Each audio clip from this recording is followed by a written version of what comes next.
What's good, YouTube? It's a Christ, Leviathan Prophecy, and tonight, I said tonight, oh my God, today, I was scrolling through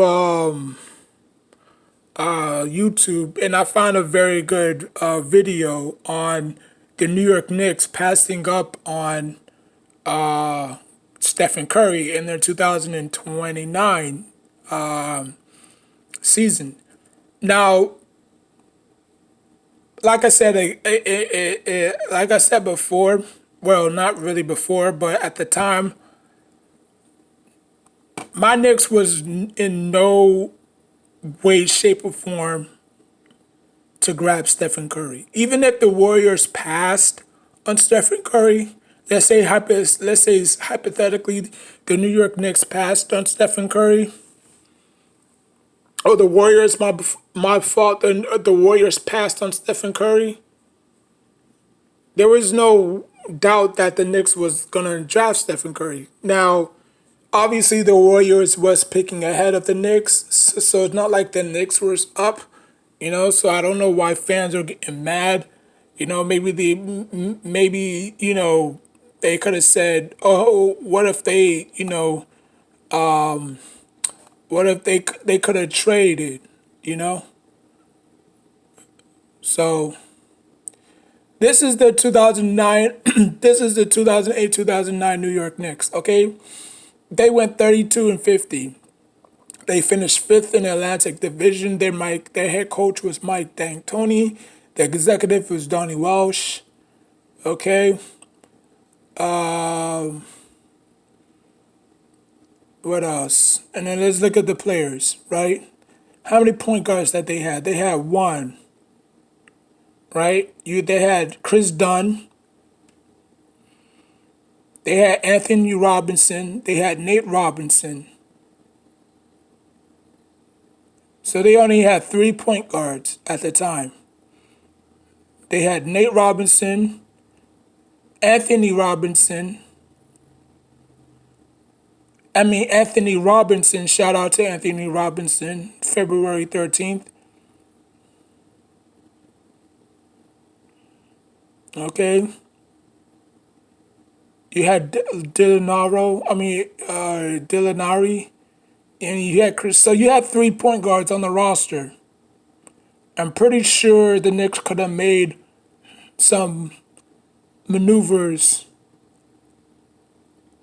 And Al Harrington, Al Harrington. So this Knicks team wasn't really that good at all. It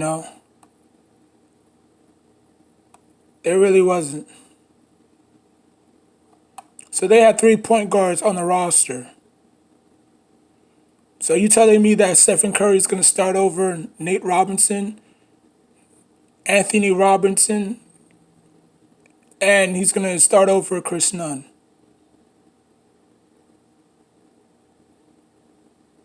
I don't think so.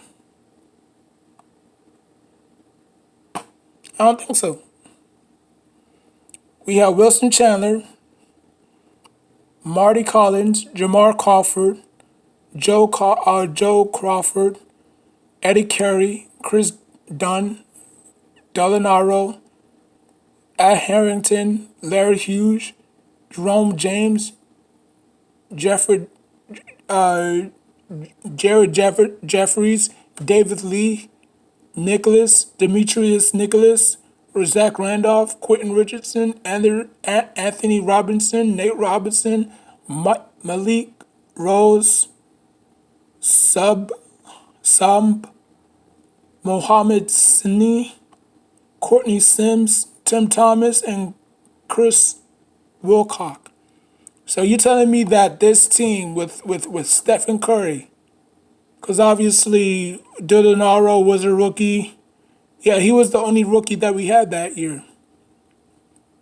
He was the only rookie that we had. So, like,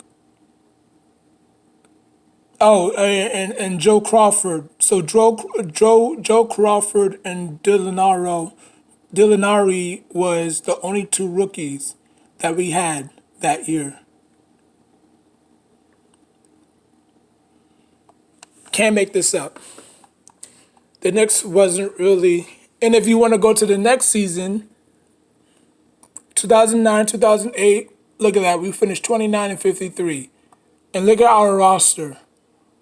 We had we had Earl Barron, Jonathan Wilson, Eddie, Tony Douglas, Chris Dunn, Donaro, J.R. Harrington, Jordan Hill, Eddie House, Larry Hughes, Jeffries, Marcus, David Lee, Tracy McGrady, DeMarco, Nate Robinson, Rodriguez, and we had Henry Walker. And if you want to go to the next year after that, you already know 2010, 2009,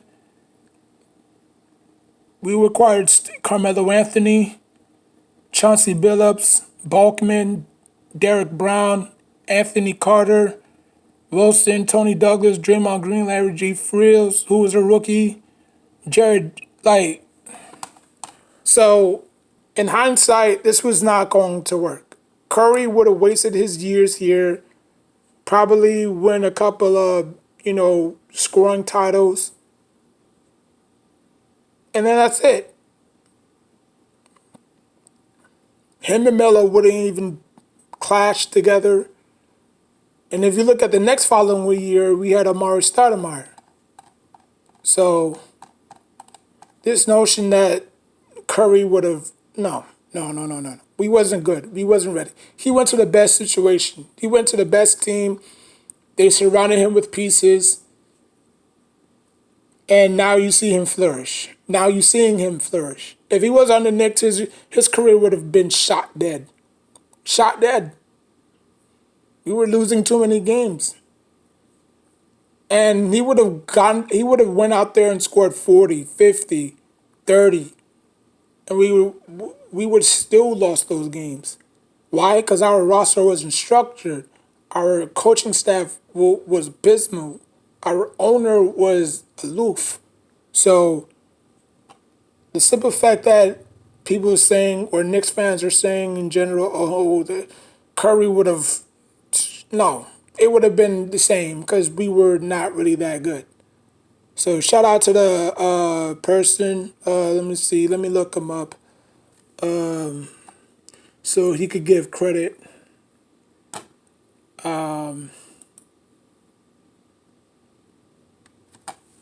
Hold on.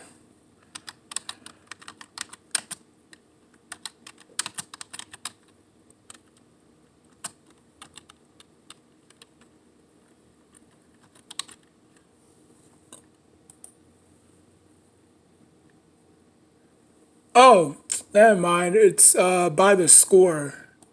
Yeah, it's called theScore. So we're gonna see. We're gonna see. When NBA draft night arrived on June 25th, 2009, the once proud New York Knicks found themselves at the crossroads of hope and despair. On one hand, the Knicks were mired in the franchise's longest playoff drought since the 1960s.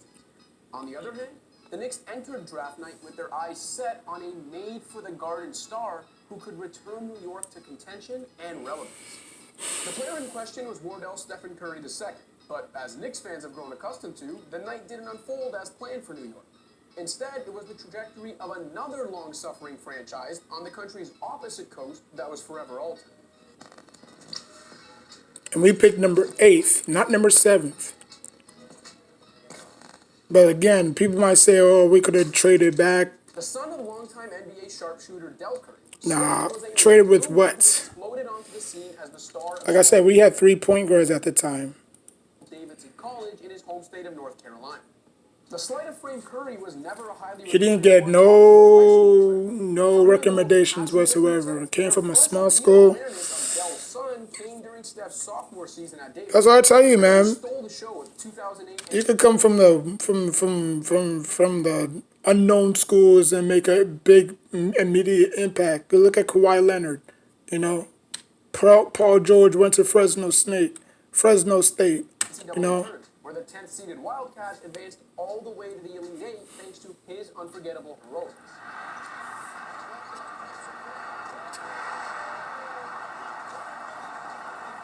And Davidson wasn't really no slouch neither. They was ranked 10th in the country too. And they beat a number 2 seed in Georgetown. And they beat a 3rd seed in Wisconsin. Look at LeBron James. Boy, I tell you, LeBron James is a scout, boy. Might have been had Curry headed to the NBA after his magical 2008 run. But he returned to college for his junior year, where he led the nation in scoring. There was also a legendary performance against West Virginia at the 2008 Jimmy V Classic that had fans at Madison Square Garden hoping at the future of MSG. Yeah, he actually played in MSG too. Curry declared for the 2009 NBA draft, where he was seen as a likely top 10 pick in a class that featured Blake Griffin and James Harden. I haven't seen this video, but I read an article about it that year where, his dad wanted him there. He wanted to play there. He had ties with the Knicks. They interviewed him like multiple times. So, but again, the Knicks,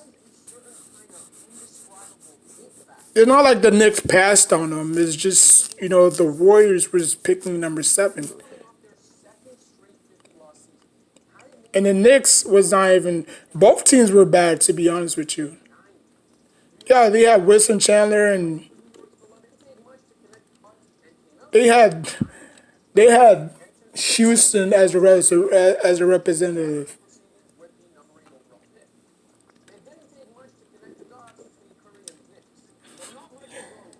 I swear these representatives are like a curse. No disrespect to Houston. Houston was pretty good for us. Secret of their desired destination. Dell told former Warriors head coach Don Nelson not to draft his son with the number 7 pick, while agent Jeff Austin tried to lobby his client to NYC. Though Nelson's style also suited Steph's game, Mike D'Antoni was in New York, and the run-and-gun three-point happy possibilities of getting to play for D'Antoni in the Mecca had to be tantalizing for a young Curry. I absolutely was wanting to go to the Knicks. Yeah, Mike D'Antoni would have drained Curry to the point where his legs would have fell off. Had a lot of conversations with the GM of New York at the time who said if I was on the board, they picked me. So there's a lot of hype because being in New York, if I was going to be a New York Knick. As draft night tipped off, the first few picks went largely as expected. Griffin to the Clippers, big man Hasheem Thabeet to Memphis, Harden to Oklahoma City, then eventual Rookie of the Year Tyreek Evans landed in Sacramento. Aside from the Warriors' possibility at number 7, the biggest threat to New York's dream was Minnesota, who could have used a point guard to pair with Kevin. Yeah, they had 2 draft picks at the time, I remember. But they ended up picking Rubio. Both the number 5 and number 6 selections on point guards. And they pick John Flynn. For a few brief moments, Knicks fans and the team's front office must have been over the moon, cackling about Minnesota's incompetence and the opportunity it would. So Minnesota effed up. Minnesota could have taken Curry. The Warriors from selecting Steph with the next pick. But then again, a lot of people might say the draft was rigged. The course of Warriors, Knicks, and basketball history. With the 7th pick in the 2009 NBA draft, the Golden State Warriors select Stephen Curry from Davidson College. Look at Knicks fans. Knowing damn well we was picking 8th. It's not like we were picking 6th. Now, if we were picking 6th, it would have made a lot more sense. But since we was picking number 8th, like, what we could have, okay, let's say we did package a deal with Golden State. We would have been sending. Hold on. We would have been sending. Who else? We would have been sending Gallinari. We would have been sending Tony Douglas. Who else? Oh, no, my bad. This is 2010. We would have been, who on this roster, hold on, who on this roster was the Golden State Warriors was going to My bad. Hold on. Like right now, like who on his roster would the Golden State Warriors go for? You know, Zach Randolph maybe, who went to Michigan State. Who else? Nate Robinson, Eddie Curry. Like we didn't have no values, nothing. Like this was our 2009 roster.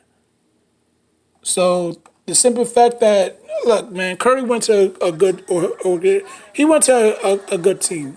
You know, he went to a good team. The proof is in the pudding. Look at him. Look at him. Like, what are you mad for? He went to a good situation. Cause, like I said before, man, if Curry would have came here, we would have just wasted his prime years. You know, that's the way I look at it. You know, The eighth pick, the heartbroken Knicks selected Arizona big man Jordan Hill. Hill would play 24 games for the franchise, but and he didn't even pan out. midway through his rookie season as part of cap-clearing transactions.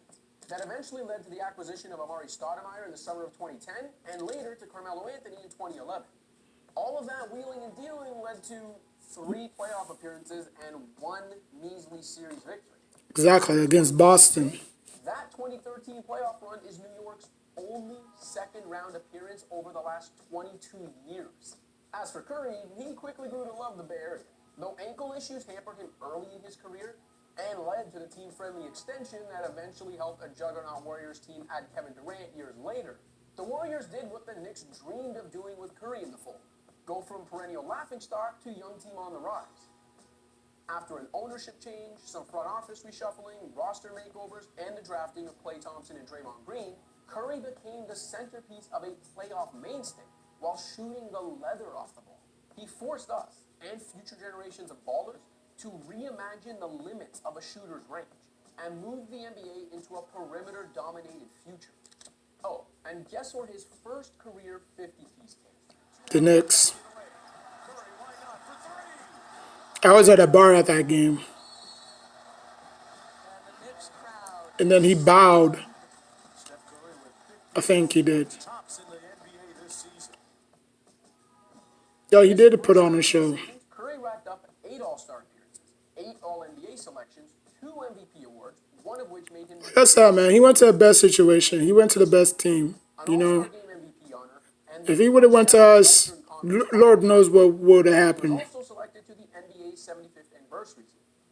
To put all that in perspective, Curry alone has as many All-NBA selections to his name over the last 9 years as the Knicks franchise as a whole does over the last 31 seasons. That's Curry has sad. more MVP awards in his career than the Knicks do in their 76-year history. By the end of his 4th season in the Bay, Curry had already helped the Warriors win as many playoff series as the Knicks have won over the last 2 decades. Since the 2009 draft, Golden State has notched 189 more regular season wins than the Knicks have and has won 3 championships, with Curry's Warriors currently gunning for a 4th as the Dubs play in their 6th finals over the last 8 years. The Knicks, meanwhile, remain as focused on the lottery today as they were that fateful night back in 2009. In a cruel twist of fate, MSG did get to host one of Curry's finest moments 12 years after that 09 draft, though. And then he torched us again. When he passed, all time, he did it at that game. As if the memories and what could have been aren't painful enough for Knicks fans. Nah, like I said, man, the roster, the proof is in the pudding, man. Like I say this 1,000 times, he went to the best situation. He went to the best team. You know, the best team molded him into something that he is today. If the Knicks would have got his hand, if Curry would have went here, he would have been another Stephon Marbury. To be honest with you, and you saw how quickly his ass got out the lead. 2009 draft unfolded that really rubbed salt in the wounds. I thought I was going to be a New York Knick, but they always say careful what you wish for. Everything happened the way it was supposed to be, so I'm a Warrior. Yes, Exactly. and Knicks fans Took the words right out of my mouth. I mean, I got over it. I mean, like I said, man, he went to the best situation. That team, that organization, did what they had to do, and they molded him into a player that he is today. I'm saying, it's his first year wasn't as crisp as he liked it. Obviously Tyreek Evans wind up winning Rookie of the Year. Because he didn't really get that much playing time. But he played it with some pretty good supporting cast. He played with Monte Ellis. He played with Steven Jackson. So he had some type of leadership role to him. He had some veteran presence to him. You know, in terms of the Knicks, I mean, if you look at the Knicks, who was outside of Al Harrington, outside of Malik Rose, and outside of Tim Thomas, none of these players actually, had more than 10 years of experience. 1, 2, 8, rookie, 7, 4, rookie, 10. Well, I'm just counting the one. Let me see. 1, 2, 8, rookie, 7, 4, rookie, 8, 6, 3, 1, 7, 8, 2, 3, 1, 2, 1, 6. So the Knicks had 1, 2, 3, 4. So the Knicks have 4 veterans on their team. And a bunch of, players, they were up and coming. So, I mean, like I said, man, Curry went to the best situation. He went to the best team. And that's just history, because we was picking number 8th, and I'm pretty sure the Knicks did want to trade. But in order for you to trade, you have to give up assets and draft picks. And I don't think I said the Giants. I don't think the Knicks wanted to pull that trigger. Like I'm pretty sure the Knicks felt comfortable with their 8th pick. Obviously, Jordan Hill didn't pan out. Obviously, you know, but it is what it is. Like, comment, subscribe.